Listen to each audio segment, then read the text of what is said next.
I used to work the overnight security shift at this small 3-story office building.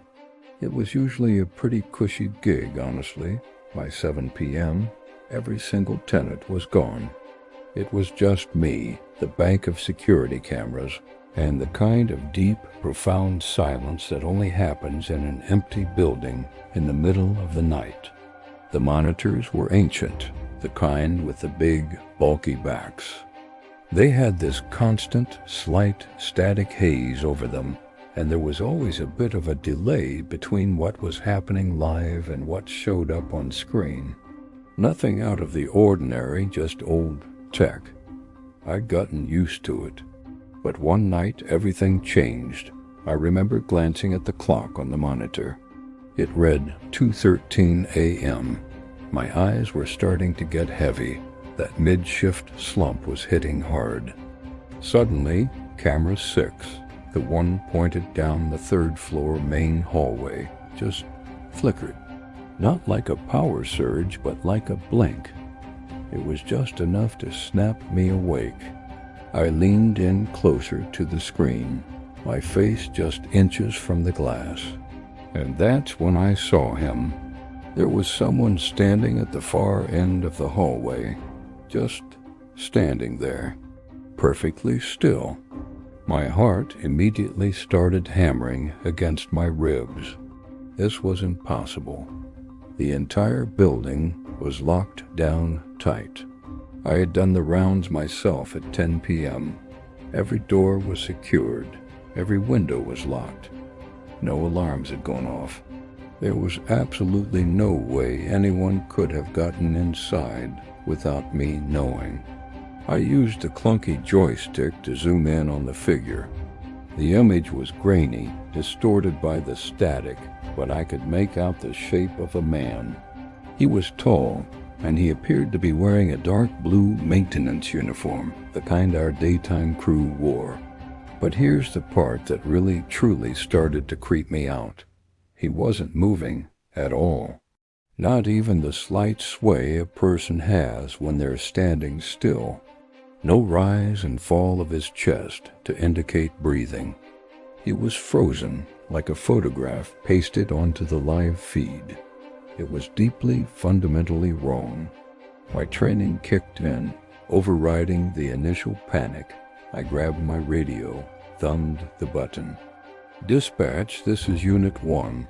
I've got a possible unauthorized individual on the 3rd floor, camera 6. Do you copy?" Silence. Just static, crackling back at me. I tried again. "Dispatch, come in. Supervisor, do you read me?" Nothing. The radio was dead, or no one was listening. My mind was racing. Protocol said to stay put and wait for backup. But my supervisor wasn't answering, and my curiosity, mixed with a healthy dose of fear, was screaming at me to go investigate. I couldn't just sit there, staring at this static man on my screen. So I made a decision that I still regret to this day. I grabbed my heavy Maglite flashlight, the big metal kind that could double as a club, and clipped the radio back to my belt. I locked a security office behind me and headed for the stairwell. The building was even quieter now that I was out of the office. The only sound was the soft squeak of my own rubber-soled boots on the linoleum. The emergency lights cast long, distorted shadows that seemed to dance just at the edge of my vision. As I climbed the stairs to the 3rd floor, every creak of the building sounded like a footstep behind me. My hand was slick with sweat on the cold metal of the flashlight. When I pushed open the door to the 3rd floor hallway, the beam of my flashlight cut through the darkness. I swept it from one end to the other. Nothing. The hallway was completely, utterly empty. It was exactly as it should be, sterile, silent, and deserted. I walked slowly down the corridor, my footsteps echoing unnervingly. I went all the way to the far end, to the exact spot where the man in the uniform had been standing on the monitor. I shined my light everywhere, in the corners, on the ceiling tiles, at the sealed office doors on either side. There was no one, not a trace. There was nowhere for anyone to hide. A nervous laugh escaped my lips. I must have been seeing things.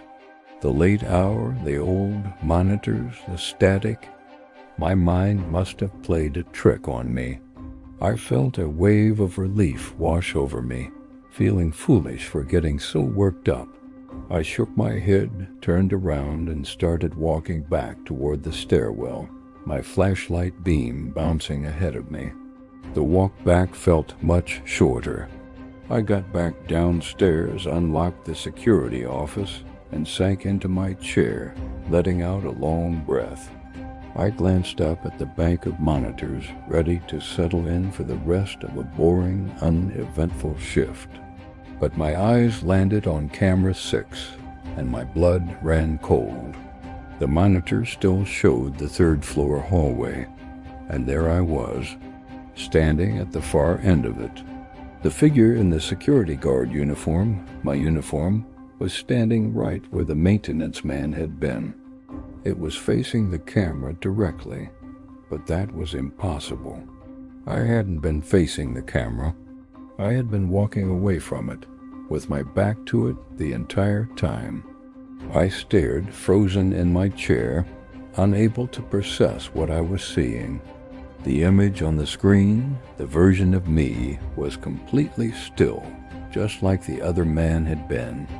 And then, as I watched in pure, abject terror, it slowly tilted its head to the side.